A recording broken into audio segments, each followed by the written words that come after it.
Bon, par rapport au profil qui a été donné, on pourrait aller avec un 3-5-2. Ça veut dire que il va beaucoup animer au niveau de son milieu de terrain.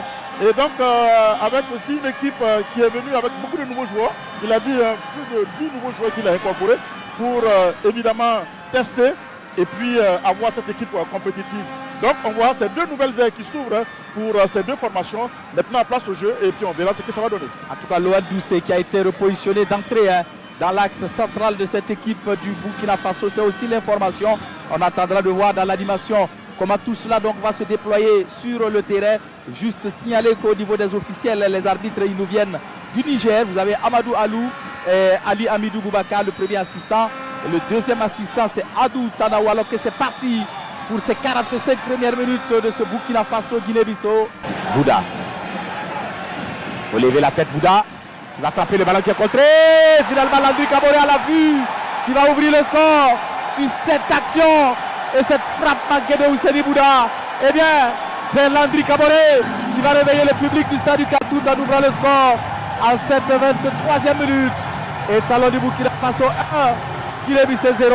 Un petit cafouillage qui amène un but tout de même. Voilà, une frappe manquée qui se transforme en passe décisive pour Landry Kaboré, un véritable renard de surface qui était là et qui a profité de l'occasion. Il n'a pas trompé cette fois-ci. Il a été clinique, il permet aux étalons de mener 1-0.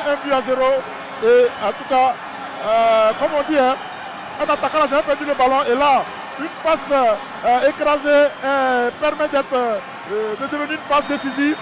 Et donc, Landry Kaboré, un véritable numéro 9. Encore Ousseini Bouda qui va décaler ce ballon pour Landry. Landry pour Issa Kaboré. Issa Kaboré qui va centrer fort. Et de second poteau. Et le deuxième but du Burkina Faso sur cette remise de Kalourié et qui retrouve dans les filets Dango Ouattara pour le deuxième but des étalons du Burkina Faso. Ce n'est pas le plus beau, mais l'essentiel c'est de mettre le ballon au fond des filets et pour permettre aux étalons Claude Romba de mener 2-0. C'est largement mérité à mon avis. C'est pas le but le plus difficile de Dango Ouattara en tout cas, mais évidemment on a vu cette combinaison, une faute de main du gardien qui permet donc à Dango Ouattara de marquer le but le plus facile. L'arbitre qui explique justement au Bissau Guinéen que c'est le portier qui a repoussé.